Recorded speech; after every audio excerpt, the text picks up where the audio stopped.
Bonjour à tous, bienvenue pour cette nouvelle vidéo. Cette semaine, j'aimerais vous parler du serpent et de l'hypnotiseur. Alors, c'est un midrash qui nous raconte l'histoire d'un charmeur de serpent qui se balade. Enfin, il se balade. Il y a une personne qui se balade autour de lui, un petit garçon de 5 ans qui passe et qui voit le charmeur avec sa flûte, et le serpent qui se lève comme ça. Et le petit garçon, il voit un autre serpent qui passe derrière. Il dit attention monsieur, il y a un serpent à vous. Et voilà, il voit le type qui se lève d'un bond et qui court à toutes jambes. Il dit mais je comprends pas. Charmeur de serpent, c'est pas ton boulot de charmer les serpents, pourquoi tu le charmes pas? Et il dit non, que je t'explique. Moi, ce serpent, je travaille avec depuis longtemps. On travaille ensemble, je sais qu'il est sensible à ça, et donc quand je le...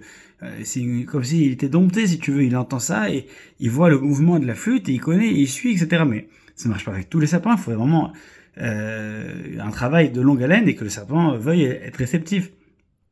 Même histoire avec un hypnotiseur. Il vient, il y a une personne qui veut arrêter de fumer, et donc elle va le voir, elle ressort, et dit écoute, j'ai fait une séance, ça a marché, c'était fou. Je sais pas ce qu'il m'a fait, à peine je suis sorti, j'ai jeté mon paquet de cigarettes. Alors le copain, il dit, bah, c'est génial, je vais aller moi aussi. Il y va, il fait sa séance, il ressort, il prend sa cigarette, il fume. Aucun intérêt.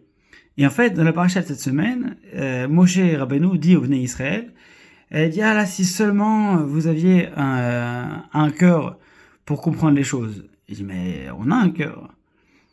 Si seulement vous avez des yeux pour voir, mais on a des yeux. Si seulement vous avez des oreilles, mais on a des oreilles. Oui, mais d'accord, c'est pas ce que je veux dire.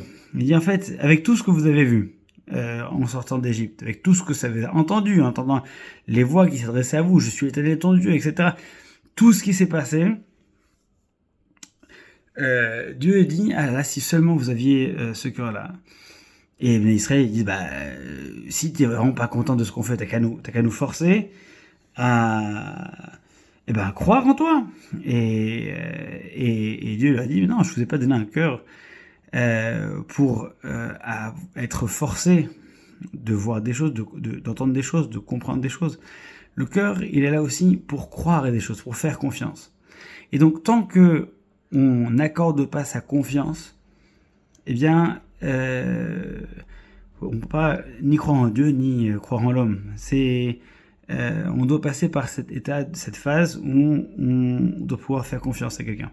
De la manière que cette personne qui veut arrêter de fumer, il a déjà en lui la volonté d'arrêter de fumer. Donc il a juste besoin d'un coup de pouce et forcément ça marche. L'autre qui s'y oppose fermement et qui va déjà à contre-cœur et qui va alors qu'il n'a aucune volonté, on peut pas le forcer, on peut l'aider, on peut pas le forcer. Et donc Dieu dit en fait, moi je peux vous aider à croire en moi, je peux vous donner des signes, on peut sortir d'Égypte, ce que vous voulez, mais au final, ce qui reste, c'est votre volonté. C'est votre volonté, et c'est d'ailleurs très rassurant, ça veut dire qu'on n'est pas des marionnettes, ça veut dire qu'on ne peut pas nous forcer à faire quoi que ce soit, mais ça veut dire aussi que, en fait, tout repose sur nous.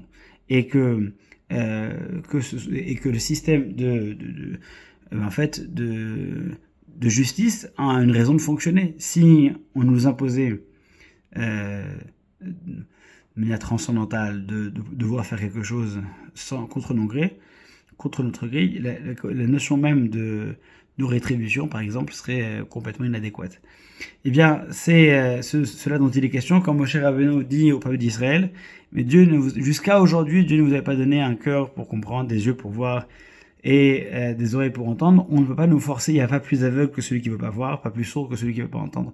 Tout ça dépend évidemment de notre capacité à reconnaître les choses là où elles sont. Si on vit pour nier une évidence, on arrivera à vivre sa vie de manière cohérente, tout en niant des choses qui sont devant nous.